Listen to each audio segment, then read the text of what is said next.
Before the internet, before fiber optics, before any of it, every single piece of information crossing the Atlantic Ocean traveled on a boat. A boat, that's it. And in the 1850s, a group of people decided to fix that by dragging 550 kilograms of copper per kilometer across the entire ocean floor. Today, I'm breaking down every type of internet cable ever made and how they actually work, starting with the one that proved it was even possible: transatlantic telegraph cable.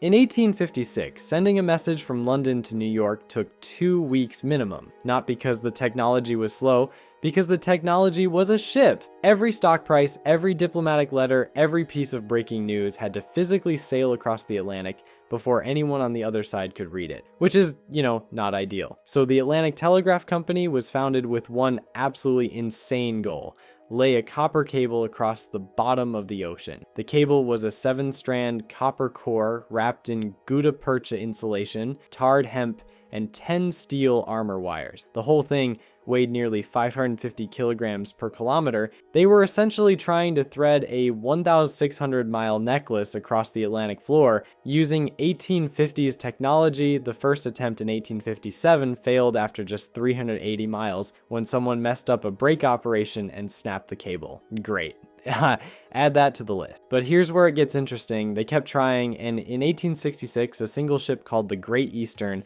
laid 1,686 nautical miles of cable from Ireland to Newfoundland, 120 miles per day. The original 1858 cable could barely manage a few words per hour. The 1866 version, around 8 words per minute. That's the difference between waiting all day for a sentence and having an actual conversation. The cost to use it was $10 per word with a 10-word minimum. Payable in gold, at a time when a laborer earned roughly $20 a month, but people paid it because the alternative was waiting 2 weeks for a boat. That 1866 cable stayed operational until 1965, nearly a century of continuous service from a wire laid by Victorians. But if dragging copper across the ocean floor sounds ambitious, wait until you see what we're doing down there now. Dickory's lie. Submarine communication cables. Here's something that will ruin the word cloud for you forever. Roughly 99% of all international internet traffic travels through cables sitting on the ocean floor. Not satellites, not some magical wireless grid humming through the atmosphere. Cables. Physical, tangible cables that you could hold in your hand, because they're about 25 millimeters in diameter. That's the width of a garden hose. Let that sink in for a second. Every video call, every stock trade, every meme you've ever sent overseas traveled through something you could coil up in your garage. There are over 500 of these cables right now, stretching roughly 1.7 million kilometers across the planet. That's enough to wrap around the Earth more than 40 times. Each one weighs about 1.4 tons per kilometer in the deep sea sections, and collectively they carry data at terabit per second speed. Satellites, by comparison, typically manage about 1 gigabit per second. That's a 1,000 to 1 capacity gap, which is, not ideal if you're a satellite. The tech inside these cables is genuinely wild. Since 1995, erbium-doped fiber amplifiers have been boosting optical signals without even converting them to electrical signals first. Unrepeated cable runs now stretch up to 380 kilometers with 0 amplification stations in between. Wavelength division multiplexing lets multiple independent data channels travel through a single fiber simultaneously, and spatial division multiplexing cables now pack up to 24 fiber pairs into one line. All of this crammed inside something the size of a garden hose. But here's where it gets uncomfortable. In 2024, submarine cable incidents in the Red Sea disrupted approximately 25% of all data traffic between Europe and Asia. A quarter of an entire continent's connection to another continent gone because of physical damage to a few cables on the ocean floor. The global submarine cable market sits at around $25 billion and is projected to hit $35 billion by 2030, and yet the entire system remains shockingly vulnerable to anchors, earthquakes, and geopolitical conflict. We talk about the internet like it's everywhere and nowhere. Turns out it's in a very specific place, and that place is the bottom of the ocean. Now, those submarine cables work because of the fiber optic technology inside them, and that technology deserves its own deep dive. Yeah. For him, fiber optic cables. Fiber optic cable is one of those technologies that sounds like science fiction until you realize It's literally just light bouncing inside a glass tube thinner than a human hair. That's it. That's the whole thing. And it's beautiful. Here's how it works. An optical fiber is a flexible strand of glass or plastic that transmits light along its axis through total internal reflection. The fiber has two layers, a core with a higher refractive index and a cladding with a lower one. When light hits the boundary between these two layers at a steep enough angle, it bounces back into the core instead of escaping. So the light just keeps ricocheting down the length of the fiber, carrying your data with it. It's like the world's most efficient game of Pong, happening inside a strand of glass thinner than a fishing line. Now, there are two main types. Single mode fiber uses a tiny core about 8 to 10 micrometers wide and only allows one mode of light to travel through it at a time. This virtually eliminates signal distortion, which means single mode can transmit data over hundreds of kilometers without needing a signal boost. It loses only 0.2 decibels per kilometer at 1550 nanometer wavelength. That's almost nothing, and it can realistically support 100 gigabits per second today, with wavelength division multiplexing pushing capacity into the terabit range. Then there's multi-mode fiber. Bigger core, 50 to 62.5 micrometers, which lets multiple light modes travel simultaneously. Sounds like an upgrade, right? And turns out, no. Those multiple modes cause modal dispersion, where different light paths arrive at slightly different times, blurring the signal. So multi-mode is limited to shorter distances like inside buildings or data centers. Still fast, just not built for the long haul. Here's where it gets interesting. Everyone assumes fiber optic means speed of light. It doesn't. Light actually travels roughly 31% slower through fiber than through a vacuum, but researchers have created experimental fiber made almost entirely of air that transfers data at 99.7% of the speed of light in a vacuum. It's not ready for mainstream use yet, but the fact that it exists is genuinely wild. And here's the part nobody tells you. A fiber cable rated for 100 gigabits per second connected to a 1 gigabit per second transceiver will only deliver 1 gigabit per second. The cable isn't the bottleneck. The hardware at each end. You could have the most advanced fiber on the planet, and if your transceiver is outdated, you're drinking from a fire hose through a coffee stirrer, which is, not ideal. But if fiber optic sounds like the endgame for cable technology, wait until you hear about the cable that refused to die and somehow still connects millions of homes to the internet. Jaeger and coaxial cables. Here's something that might break your brain a little. The coaxial cable, that chunky thing screwed into the back of your childhood TV, was patented in 1880, not 1980, 1880. Oliver Heaviside, an English physicist, designed it to solve a problem driving telegraph and telephone engineers absolutely insane. When you run parallel wires next to each other, any change in current through one wire induces unwanted currents in every adjacent wire through electromagnetic induction. Basically, your signals start bleeding into each other like roommates sharing a wall that's way too thin. Heaviside's solution was beautifully simple. Wrap an inner conductor inside an insulating layer, then surround the whole thing with a metallic shield. The name coaxial literally just means the inner conductor and outer shield share one geometric axis. That constant spacing between conductors keeps the signal clean and controlled. It's 145 years old and we're still using the same fundamental design, which is, not ideal for anyone trying to sell you on how cutting edge their cable package is. Now, the cable you've almost certainly touched is the RG6. It's the standard residential coax, and the name has a fun origin. RG stands for Radio Guide, a designation system from World War II military specification. The numbers were literally just catalog entries. RG6 wasn't the 6th best or the 6th generation of anything. It was just the 6th item in a military parts list. Nobody bothered to rename them. I don't know what to tell you. RG6 is optimized for frequencies above 50 megahertz, making it the go-to for cable TV, satellite signals, and broadband internet. It handles gigahertz level signals with solid shielding that keeps interference out. But here's the thing most people never realize about their coax internet connection. It's asymmetric by design. Your download speeds are significantly faster than your upload speeds, and that's not a bug or your provider being cheap. That's literally how the system was built. Yorai, DOCSIS 3.1. The current standard running over these hybrid fiber coaxial networks supports up to 10 gigabits per second downstream, but only 1 gigabit per second upstream. That's a 10-to-1 ratio. So every time you've wondered why uploading a video takes 4 times longer than downloading one, congratulations, now you know. The cable itself was never designed to treat both directions equally. DOCSIS 3.1 does squeeze about 50% more data through existing infrastructure while cutting latency, so it's not all bad news, but the fundamental asymmetry is baked in. But if Coax solved the interference problem by wrapping everything in a shield, the next cable on our list took a completely different approach, and it did it with a twist. Literally, Twisted Pair Ethernet. Ethernet didn't conquer the world because it was the best technology. It conquered the world because it was cheap. And the reason it was cheap is one of the most accidentally brilliant things in networking history. Here's the thing.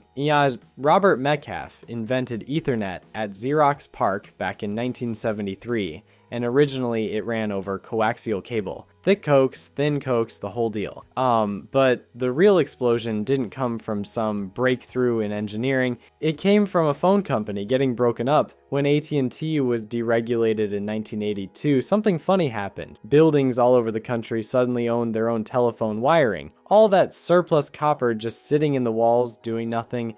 Engineers looked at it and went, wait, can we just run network data over this? Turns out, yes. Starland proved it first, then 10BASE-T made it official, and suddenly you could build an entire office network without pulling a single new cable. The cost savings were absurd. Now, the cable itself is more interesting than it looks. If you've ever held a Cat5 cables and wondered why the wire pairs inside are twisted at different rates, there's a real reason.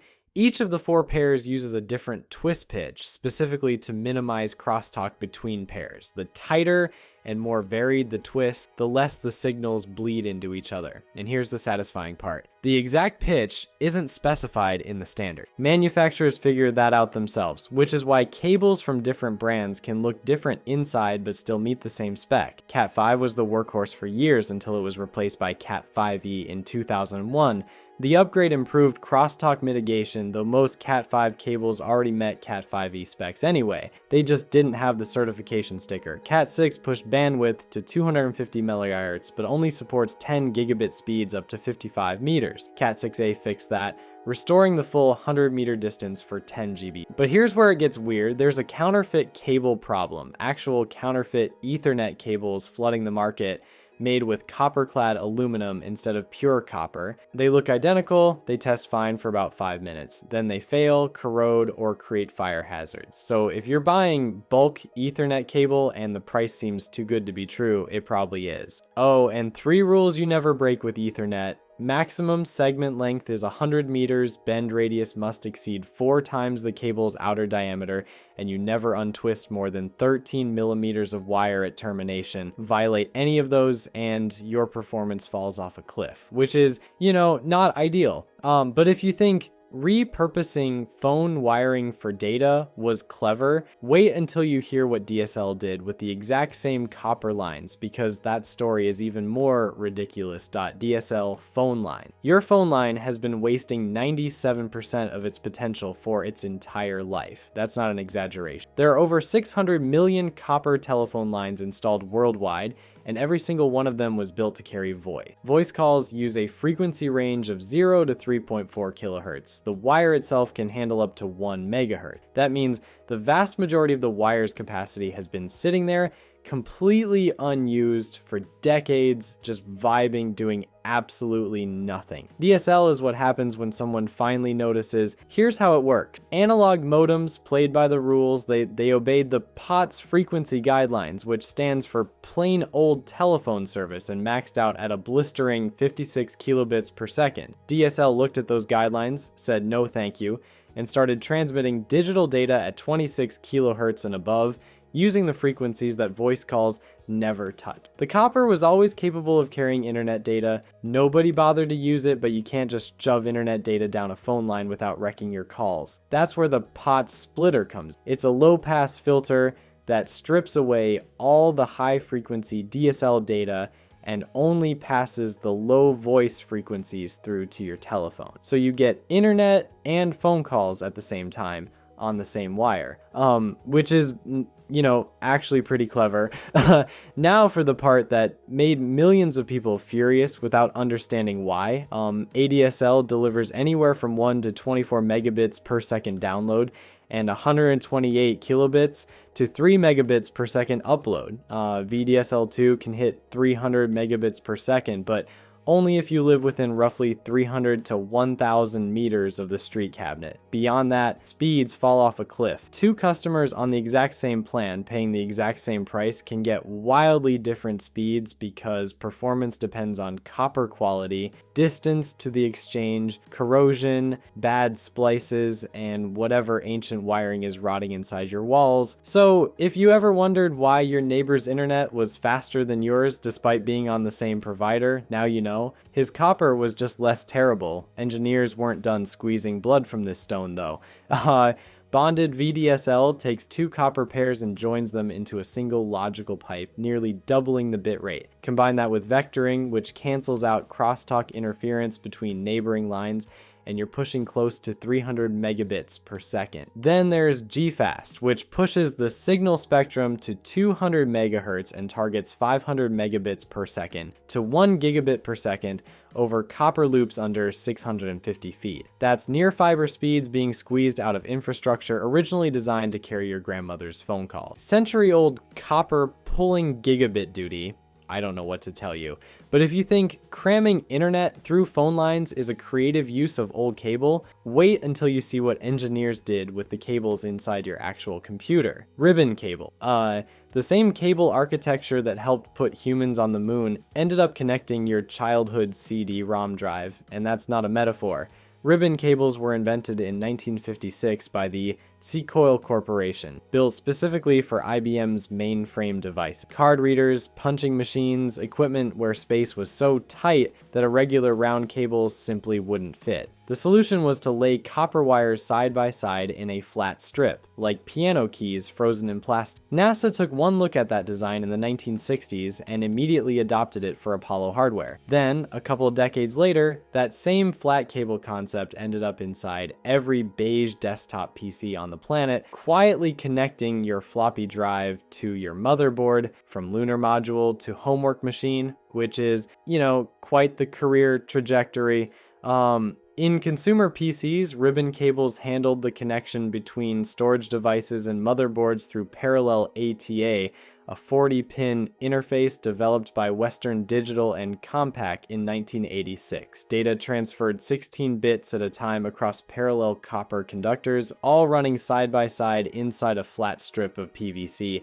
If you ever cracked open a PC in the 90s or early 2000s, you saw these things immediately. Big, gray, floppy strips snaking across the inside of the case like packing tape that got promoted. Some were rainbow cables following a repeating 10-wire color sequence: brown, red, orange, yellow, green, blue, violet, gray, white, black. It looked like someone let a kindergartner design critical computer infrastructure, and honestly, it kind of ruled. But here's where the design started to fall apart. Because all those wires run in parallel with zero shielding between them, ribbon cables are inherently susceptible to electromagnetic interference and crosstalk. At low speeds, this was manageable. At higher speeds, the error rate climbed fast. The industry tried to compensate by evolving from 40 conductor cables to 80 conductor cables, adding a dedicated ground wire next to every data wire. It helped, but it was a bandage on a bullet wound. The fundamental problem was physics. Parallel transmission across unshielded, tightly packed conductors simply couldn't scale. Serial ATA solved this by sending data 1 bit at a time through a shielded cable,